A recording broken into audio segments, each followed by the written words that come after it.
Kalau video Tira ni lalu dekat FYP hampa dan buat hampa stop, maksudnya Allah yang izinkan hampa untuk dengar mesej ni pada waktu yang tepat. Allah Subhanahu Wa Taala yang menciptakan kita ni, dia sangat-sangatlah percayakan kita 100%. Tapi kita yang tak percaya dengan diri sendiri. Tira ada terbaca komen macam ni, macam ni Tira boleh jadi sepositif ni? Pernah juga Tira baca ada orang kata, hang tak pernah lalui apa yang kami lalui. Hang pandai cakap je. Tira baca tapi Tira tak pernah reply pun. Tapi hari ni Tira nak jawab soalan tu.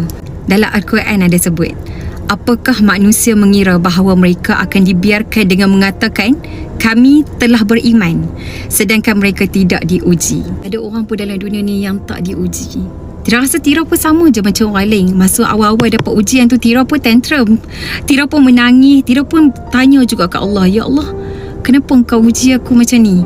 Kenapa terlalu berat sangat ujian yang aku terima ni? Aku tak mampu. Tapi disebabkan ujian yang berulang-ulang kali itulah yang buat diri kita makin faham hikmah di sebalik ujian tu.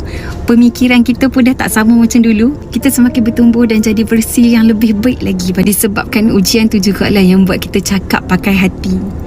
Kita faham apa yang orang rasa. Walaupun ujian kita semua tak sama, tapi beban dia tu sama je. Allah ni, dia design setiap ujian tu spesifik untuk setiap orang, sesuai dengan kemampuan orang tu, sesuai dengan penerimaan kita, kesanggupan kita. Allah janji lagi dalam Al-Quran, ya Allah takkan uji kita melainkan ujian tu sesuai dengan kesanggupan kita. Senang cerita macam ni lah, ujian kita ni ikut level kita masing-masing. Dan Allah takkan bagi ujian tu kalau dia tahu yang kita tak boleh pass pun exam tu. Allah yang lebih maha tahu ni, dia bagi ujian tu sesuai spesifik untuk diri kita.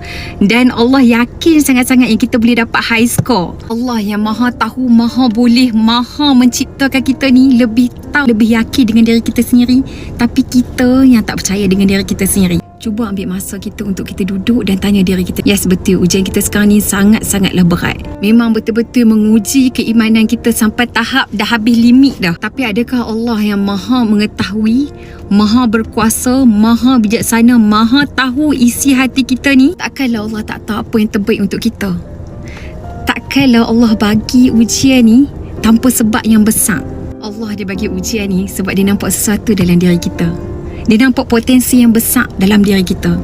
Cuma kita je yang tak nampak lagi. Dan Allah tahu bila dia bagi ujian ni, ujian ni lah yang akan bawa kita ke next level. Jadi versi diri kita yang lebih baik lagi. Dan Allah tahu yang kita ni mampu untuk hadapi ujian tu. Jadi mulalah percaya dengan diri sendiri. Sebab Allah sendiri yang menciptakan kita sangat-sangatlah percayakan kita. Tira nak hampa dengar satu quotes ni. Terkadang Allah sembunyikan matahari, lalu datanglah guruh dan kilat. Kita menangis dan tertanya, kemana hilangnya matahari? Rupa-rupanya Allah nak hadiahkan pelangi. Masya Allah. Tira harap hampa dapat manfaat daripada video ni. InsyaAllah. Assalamualaikum.